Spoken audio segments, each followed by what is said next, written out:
This is episode 52, and in today's episode, we're going to dive into the topic of how to ensure your marriage succeeds under pressure.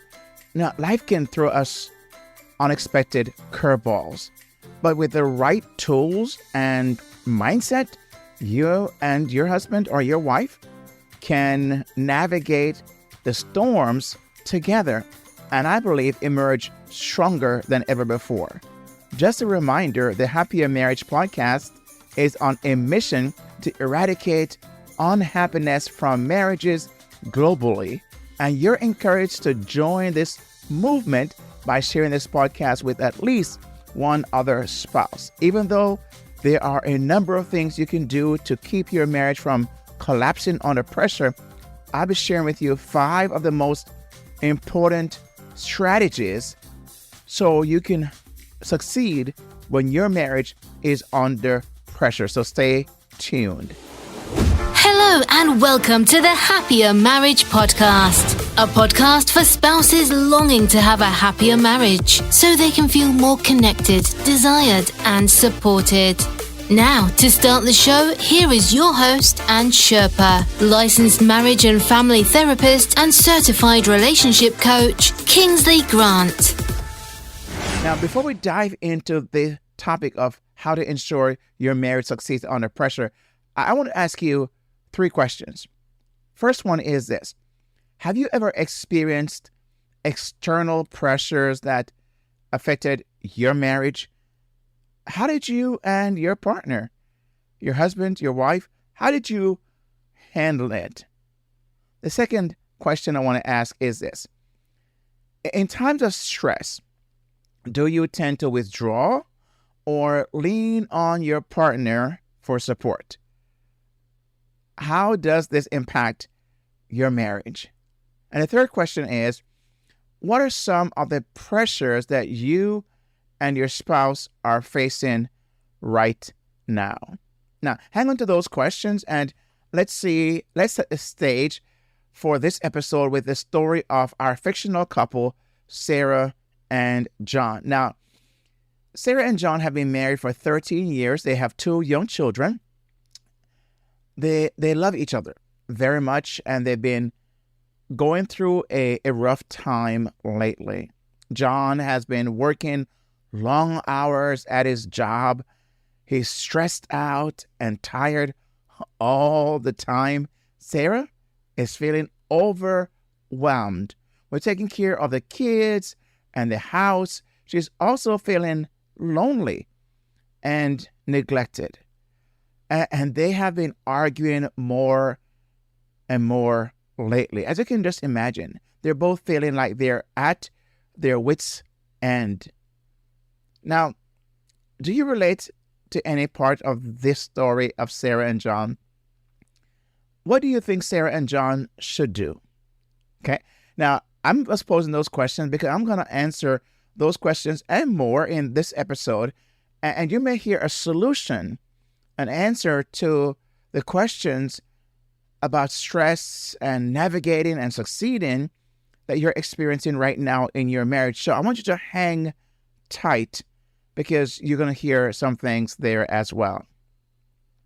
Now, some people may argue that marriage is just too hard. Have that been one of the things you have also said, whispered, maybe laying in your bed at night, you're like, man, this is too hard. I didn't know marriage was this hard. Or some may say that it's impossible to make sure your marriage succeeds under pressure. And I can see where, if they're coming from a family history where there are a lot of broken marriages around them, or they have seen marriages kind of collapse under pressure, I can understand why these 2 objections, or why some people may think this way. Or maybe you're thinking this way. Or someone may say, there are too many factors that are out of our control. And they're right. There's some times when we're going through pressure, it's something external. It's something that we couldn't avoid. It could be an illness, right? And who knows what that might be, what's working in our bodies. and it brings stress. I remember my wife and I, when I had, in 2008, after resigning from my job of over 20 years in June, and 6 months later, now here, I want to kind of set the scene. I had no insurance. I actually was building up my business, which was a counseling practice, and I really didn't have much clients. I was struggling. My wife was working. Thank God she had a full-time job, but I was a main breadwinner prior to me resigning, with the idea that I wanted to start something. I wanted to start my own business. I felt like where I was, my time is finished. I just felt like I just needed to move on. If you've ever been there, you know what I'm talking about. And so what happened is, in December, 6 months later, after resigning and struggling financially and just basically just staying afloat, I had an open heart surgery. I had a heart attack. It wasn't something that I experienced that people would say I had a heart attack and I had to be rushed to the hospital. Just had chest pains, and I went to the hospital. I drove myself to the hospital, and I checked in, and they said, I got to keep you. And long story short, I had to have open heart surgery.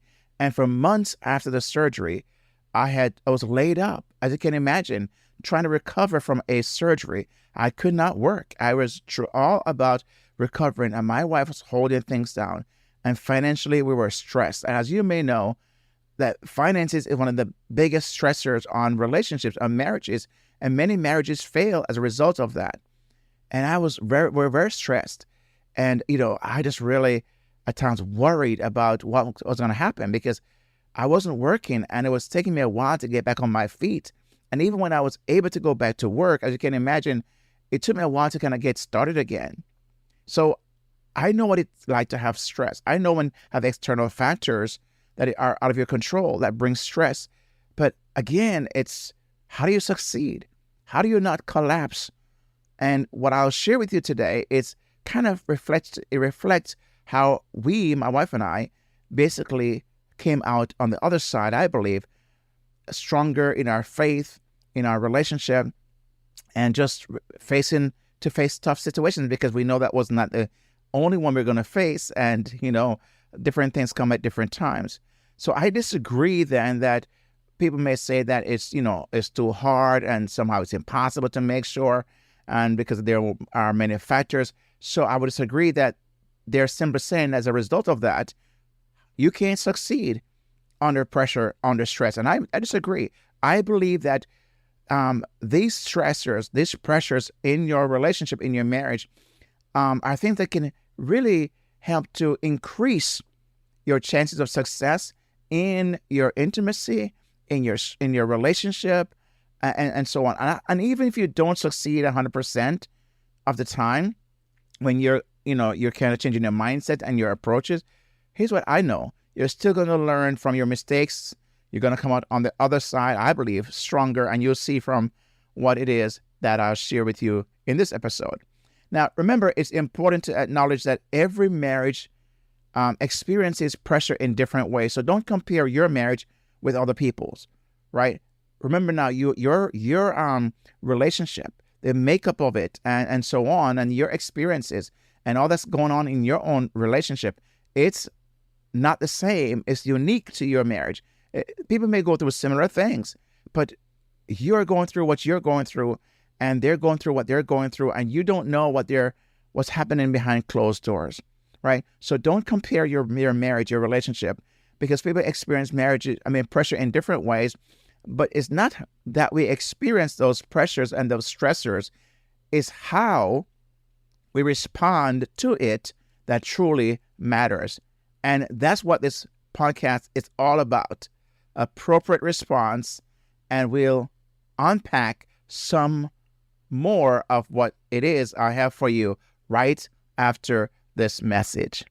So, the big question is this. How is it possible that you have a happier marriage when you feel like you've tried everything? Your spouse isn't making an effort. You're exhausted. You feel like giving up.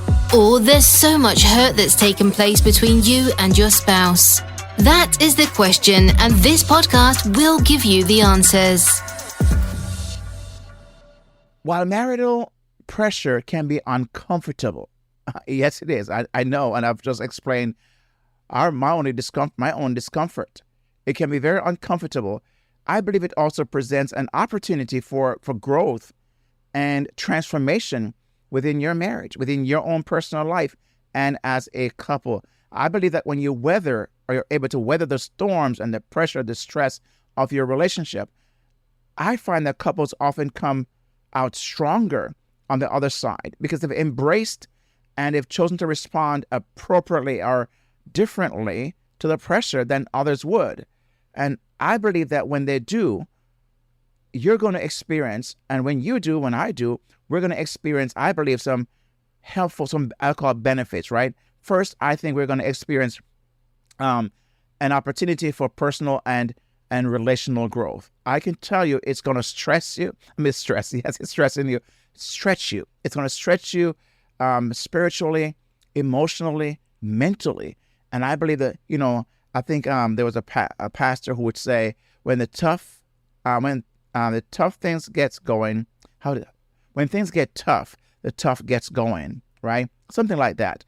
But I think that we're going to have personal and relationship growth. And it's just like how diamonds, right? Diamonds are formed under extreme pressure. I believe that diamond marriages are also formed under extreme pressure. Not all the time. Of course, it's not sustainable every single day. And you're not going to go and look for pressure or stress just to say, I have a diamond marriage. No, when it comes, right, you can experience that like diamonds under extreme pressure, on a heat. I believe your marriage can become stronger when faced with challenges. Secondly, I believe that pressures allows couples, right, to deepen their understanding and empathy towards each other.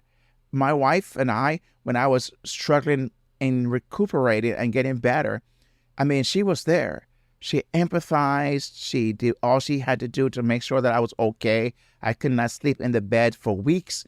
And she would check in on me to make sure I'm going to sleep in my chair and I'm going to be okay. I had everything I needed so I don't have to get up because it was tough getting up. So I believe that couples experience a deeper understanding and empathy, and it creates a sense of unity and shared purpose because you're pulling together to make it happen. And that's when you truly know you're connecting at a deeper level. And lastly, I believe that when you successfully navigate the pressure together, it creates a foundation of trust and resilience. It tells you that if you can make it through this, you more than likely can make it through anything else, right? So I believe it strengthens your bond, your intimacy, but also your faith. Your faith in God can be strengthened for years to come because you see how God pulls you through. Because as myself, my wife, we've seen how God pulled me through my surgery and my recovery.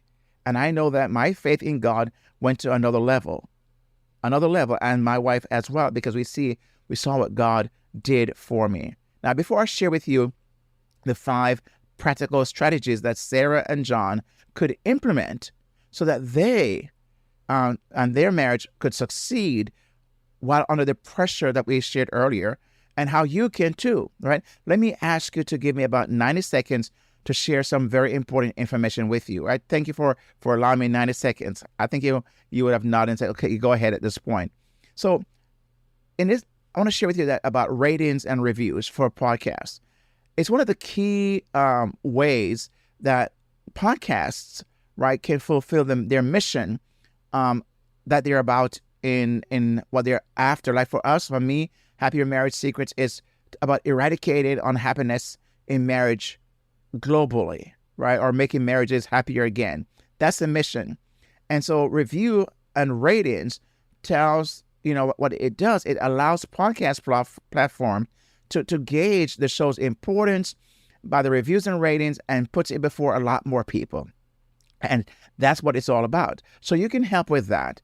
And one of those ways that you can do is show your appreciation and gratitude for this podcast, because I believe that the value that's been provided, the content that's helping you in your marriage, all for free. I believe that the least I can ask is that you would leave me a rating and a review for this episode, this podcast. And I'll tell you at the end how quickly it can be done.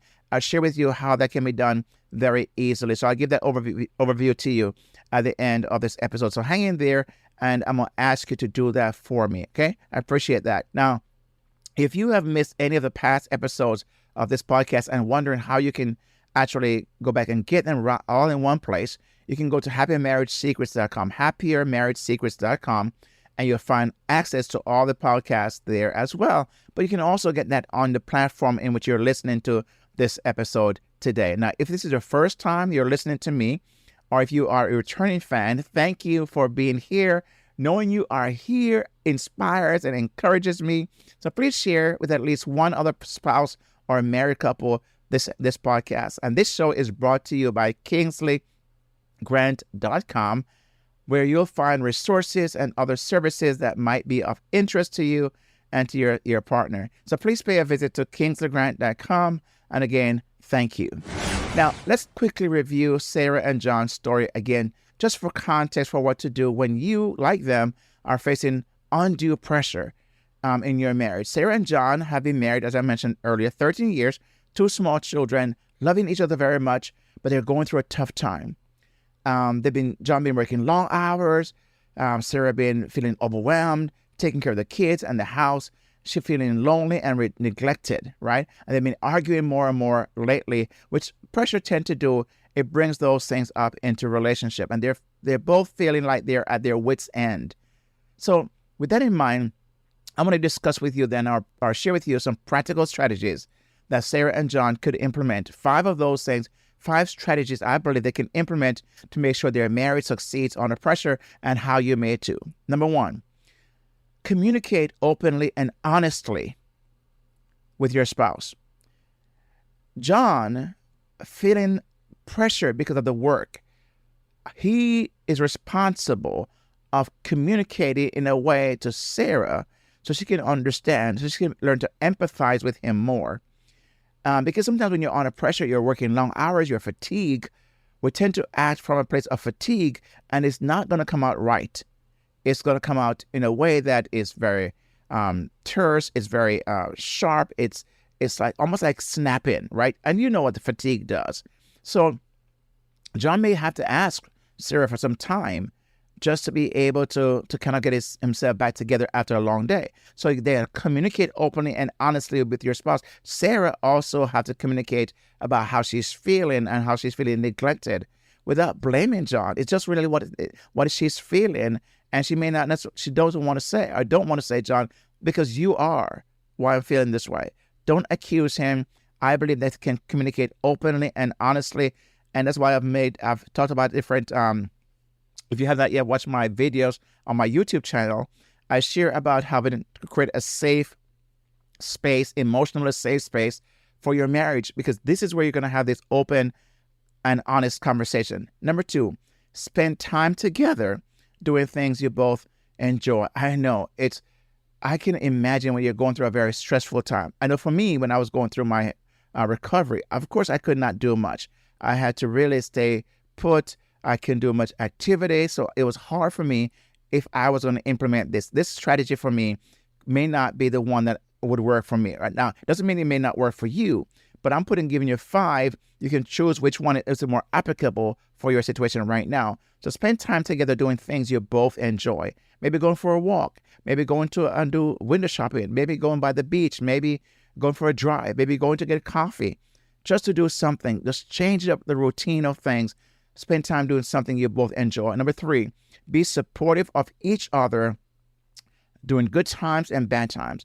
You've got to find a way. Sarah and John have to show support, because John had to empathize with Sarah, who's, with the kids and the house, and, plus she also worked herself. And Sarah had to empathize with John, because he's the main breadwinner, bringing home the bacon, right? So she needs to empathize, not because he's bringing home the bacon, but simply because he's have long hours, leave home very early, come home very late, and she wants him to help. She wants him to help, as you can imagine. But she has to empathize, and they both have to figure a way. And that's why I said communicate openly and honestly what might work for them. So be supportive of each other without ridiculing or criticizing or somehow comparing notes about who does what about the different work. That is not helpful. Number 4, never take your spouse for granted. Never take your spouse for granted. So many couples take each other for granted because familiarity breeds contempt. And the more familiar you are, the more you may want to just overlook certain things and not want to listen and dismiss your spouse, your partner, because you're so fatigued, you're so tired, you're so overwhelmed, you're so upset. You just dismiss them. And it's not about even hearing their situation. So never take your spouse for granted, even under pressure. It's important that they know that you're also appreciating and acknowledging them for the work and the contribution they're bringing to the table in the family. And number 5, one of the most important one, and I save it for the last, and that is pray together and ask God to bless your marriage. Ask God for strength and for the perseverance and the energy and the wisdom. Ask God to help you to guard your heart, to guard your tongue. Ask God to give you the resources and the wherewithal, maybe open doors that you may never have thought about. But pray for one another. Pray that God would strengthen your spouse. Pray that God would strengthen you and the marriage. And I believe that if you're able to do that, you will see the difference in your relationship. Prayer is powerful. Never underestimate the power of prayer. And just speak to God. Ask God what it is you're asking. Go straight to Him and talk to Him. He wants to hear you because He says, "Come unto me, those who are heavy laden and burdened down with the stressors of life and cares." Say, "I will be there for you because my yoke is easy. My burden is light. Come and cast that on me. I want to take that with you." So prayer is so very important. So the 5 strategies are: communicate openly and honestly with your spouse. Spend time together doing things you both enjoy. Be supportive of each other, both during good times and bad times. Never take your spouse for granted. And pray together and ask God to bless your marriage. Let me know which of these 5 strategies you've implemented and how they're working for you, or which will you implement as a result of today's episode. I would love to hear from you about those which you have implemented or which you're going to implement as a result of this episode. Now, here's what, we got to wrap things up here, just to summarize, that marriage is really, every marriage, no marriage is immune to pressure. No marriage is immune to pressure, right? But it's how we handle it determines the strength of our relationship, determines what happens during our pressure. How do we survive and come out on the other side thriving, rather than just surviving or rather than collapsing? How do we come out thriving on the other side? So if you like to gauge, for example, your marriage right now might be under a lot of stress or pressure, and you're just kind of worried about your marriage and not even sure where it's at this moment. If you'd like to gauge how well your marriage is doing under pressure, or if you're just curious to know, even if it's not going through the pressure right now, it will one day, let me encourage you to take the Happier Marriage Assessment Quiz, which can be completed in less than 90 seconds at happiermarriagesecrets.com/quiz. happiermarriagesecrets.com/quiz. Take that and it'll give you a good gauge of where your marriage might be right now. Sarah and John's story, I believe, reminds us that, as I mentioned earlier, through open communication, seeking help, seeking God's help, anchoring their marriage in faith and trusting and persevering and being patient, like them, we can overcome the challenges that we face. Remember, pressure can be an opportunity for growth, and together you and your spouse can emerge stronger and more connected. Now, I'd like to know your thoughts on anything we covered today from the start of the show to this point, and hopefully also the change you may have seen in this, the format, how we're doing the show. Let me know your thoughts about that. Send me an email or direct message me on Instagram or on Facebook, and let me know if you have a question or a comment, and you can also do that there as well. Now, leaving a rating and a review is as simple as I mentioned before. It's simple as this. go to your Apple Podcast app, search for the podcast Happier Marriage, Secrets Happier Marriage, and navigate to the podcast, the image. Click on that image. When you click on the image, just scroll all the way down. You'll see ratings and reviews. Click the 5 stars. I know you're going to do that. Thank you so much. Click the 5 stars and write a brief review. 2 or 3 lines is all it takes. It can happen in under 90 seconds, I believe. Once you are at the page, on the 90 seconds, you can wrap it all up. So I would love to see you adding your rating and review to the show. So thanks again for listening. And the announcer will tell you how to get a free gift just for staying to the end. Remember, all the links mentioned today will be in the notes that accompanies this episode. Now let's make marriages happier again. We've come to the end of another exciting show, and if you enjoyed this podcast, 1. Make sure you give this show a rating and review. 2. Subscribe to the show to get all new releases. And 3. Get your complimentary copy of the 5 Secrets to a Happier Marriage ebook at kingsleygrant.com/HMS ebook. Again, it's kingsleygrant.com/HMS ebook. See the link in the show notes. Do it today. Don't delay. Thanks so much for listening, and make sure you tell one other spouse about this show, or better yet, share it with them. Until next time, may the Lord bless you and keep you, and make his face shine on you and be gracious to you. May he turn his face toward you and give you his peace, both now and forever.